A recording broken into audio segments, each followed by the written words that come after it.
Hi everyone, Caoimhin here from CIT's Blackrock Castle Observatory. I hope that a few of you got a chance to see the Twitter video that was posted today. We took a look at a few of the large objects in our asteroid belt, which included the dwarf planet Ceres. We are going to be starting this video with that dwarf planet as we move on to the other dwarf planets further out in our solar system. We'll be going all the way to objects that are proposed to be dwarf planets but haven't received that classification yet. So if you'd like to see those, make sure you stick around until the end of the video, and if you'd like to stay up to date on all of our videos, make sure to hit that red subscribe button and the little blue bell icon next to it. That will make sure you get all of the most up-to-date notifications. We're here very early in the morning at just 4:15, looking roughly into the southeast. The planets Mars, Saturn and Jupiter are going to be there in the morning for the next several weeks. The dwarf planet Ceres is just underneath Mars from our perspective. Really, Ceres is a little beyond Mars, in between Mars and Jupiter in the asteroid belt. We have a little 1 here because Ceres was the first asteroid to be discovered way back in 1801, and we can see here it has that round shape. Being round is very important for a dwarf planet. Once an object becomes massive enough, its gravity helps pull it into this round shape, something that's known as hydrostatic equilibrium. Being in hydrostatic equilibrium is one of the boxes that needs to be ticked in order for an object to classify as a dwarf planet. Ceres is the closest dwarf planet to the Earth. It's just in between Mars and Jupiter, so it is one of the easier dwarf planets to see, but it is easy compared to objects like Pluto, Sedna, Eris, objects that are incredibly difficult to see with a ground-based telescope, especially anything smaller than what you'd see in a giant observatory. We can easily see here that Ceres is a nice round object. It is actually easier to see some smaller objects like Vesta because they're a little bit more reflective. But Ceres, it is the first dwarf planet that was discovered. It just wasn't recognized as a dwarf planet until after Pluto was reclassified. So Pluto was the second to be discovered. Ceres was discovered in 1801, Pluto in 1930, so there's a big gap, and that's mainly because Ceres is so much closer to us, so much easier to see through a telescope. Now Pluto is of course way out at the edge of the solar system, but it should appear just a bit lower than Jupiter in the sky. So taking a look here, it's not popping up for me. Luckily Stellarium has its handy search function, so we can pull that up over here, hopefully. There we go. And Pluto will be just next to Jupiter in our sky. There it is. And if we start taking a closer look, we're not going to see very much detail. We didn't know much about the surface of Pluto until the New Horizons mission, which of course occurred quite recently, and the New Horizons mission has given us a much more up-to-date, much clearer view of Pluto's surface, but here, just seeing it as a little white dot, that's how it generally appeared to most ground-based telescopes, and even to some orbiting satellite telescopes like the Hubble Space Telescope. Pluto is just so small and so far away, even Hubble wasn't able to get a particularly clear view of it. But we can see here Pluto's many moons. Pluto's got several moons here. We can see Charon, Kerberos, Nix, Styx and Hydra. Pluto of course was the Greek god of the underworld, and these are all demigods and creatures that were associated with the underworld in Greek mythology. And in Greek mythology, the underworld was a cold, unforgiving place, not as hot as the underworld we imagine in modern times, and Pluto and all of its moons, of course, they're very cold, being way out at the edge of the solar system. So Pluto was considered by many to be a planet, but the main reason it was reclassified is because of the discovery of other similarly sized objects. Eris being one of the most important factors. So Eris is the dwarf planet that was discovered just after Pluto. So Eris is named after a goddess of strife and discord because it did cause a little bit, well, Eris seems to be under the ground at the moment. That's okay. We can get rid of the ground here and the atmosphere, and that will give us a closer look at Eris. So Eris is now known as a dwarf planet. Eris is thought to have one moon at least, even if it doesn't pop up here. So there's Eris. Just like Pluto, it's going to appear as a little white dot. It is incredibly distant from us. In fact, if we take a look just along the left-hand side here, the distance from the Sun is 95 AU. 1 AU is the distance between the Earth and the Sun. So we're talking about an object that's 95 times further from the Sun than the Earth, an incredibly far distance. And Eris, it is classified here as a dwarf planet, but it also has other classifications. Like Pluto, objects that are in orbit in a resonant orbit with Neptune. That means they orbit the Sun twice or 3 times for every one orbit that Neptune makes. If they're in a particular resonance, the same resonance as Pluto, then they're known as plutinos. So Eris, as well as being a dwarf planet, its orbit makes it a plutino.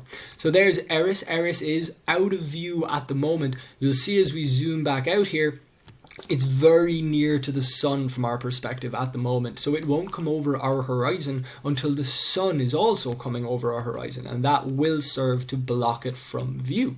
Now that I've gotten rid of the atmosphere and the ground, let's take a close look at Arcturus. There's definitely a dwarf planet very close to Arcturus at the moment, and now that I've gotten rid of the atmosphere, we might get it to pop up a little bit easier. Doesn't seem to be coming up for me here, but the Stellarium search function should help me find it. So after Eris, we've got Haumea and Maki. So Haumea and Maki were given the titles of dwarf planet a little bit more recently after Eris.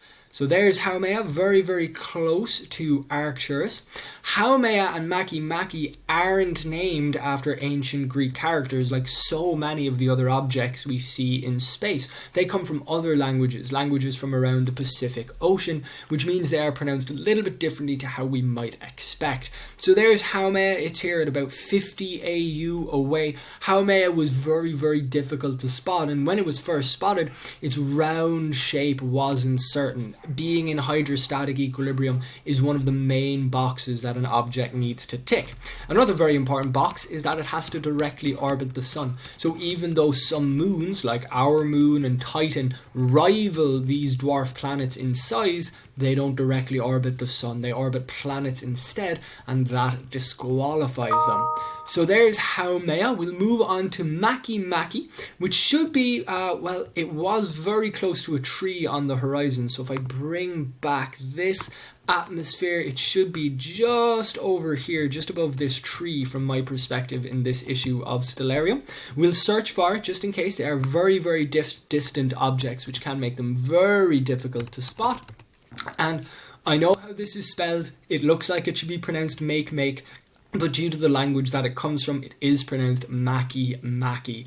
So here's Maki. We're starting to get a closer look here. This is about as close as we will get. So Maki is really the most recent object to be officially classified as a dwarf planet by this issue of Stellarium. So the International Astronomical Union has a dwarf planet naming committee. They're the ones who give names to objects that have been reclassified as dwarf planets. Now, of course, many objects were given names, like Ceres, before the classification of dwarf planet even existed. The same is true for Pluto. So they kept their original names even though they were reclassified. So from here, we're going to move on to a couple of candidate objects. And the very last one doesn't even have an official name in this copy of Stellarium. So our next object is Sedna. So Sedna is out of view at this time of the year, very close to the Sun, as you can see here. Sedna is a sednoid. It is even further from the Sun than Pluto, and it doesn't have that orbital resonance that Pluto has. So this is a very, very distant object, and it was the first of these incredibly distant objects to be discovered and named. So Sedna is a sednoid, and there are other sednoids, other objects that are very, very distant from us, very, very difficult to spot, and they orbit at incredible distances from the sun. We can see here this is at 84 AU at the moment, but because of the shape of its orbit, it can get even further from the sun than this. It's got a very eccentric elliptical orbit, which means none of the planets orbit the sun in a circle, but Sedna's orbit is even more far from the shape of a circle than any of the planets. And that's very common for these very, very distant objects. Their orbits are often a little bit of a strange shape. So this is here classified as a sednoid. If it gets classified as a dwarf planet, it will be a dwarf planet sednoid because that is the class of objects it's in based on its orbit.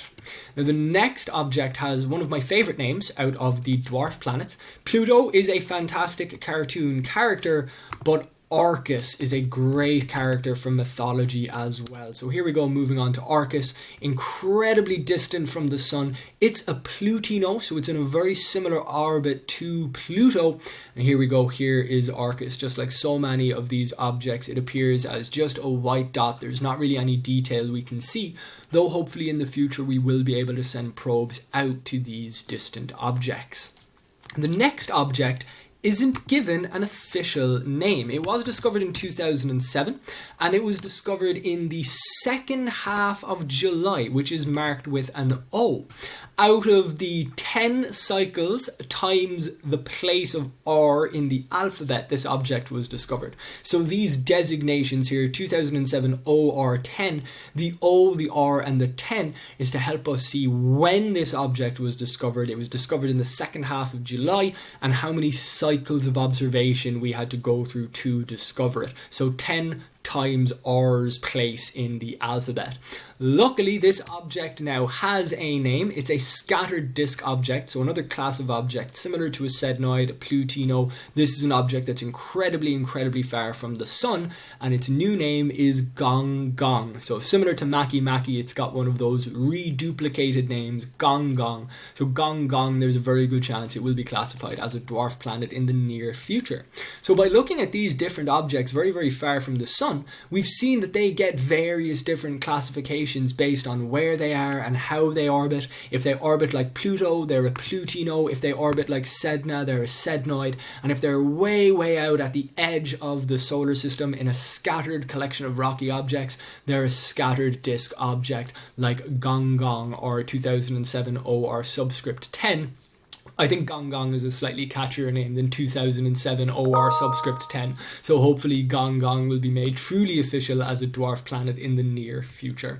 So they are very difficult objects to find in the sky, but Ceres, along with some other asteroids like Vesta, can be seen through a telescope. So if you'd like to learn more about how to find those, check out our Twitter video from earlier today, and I hope you get to see some of these interesting objects in the future.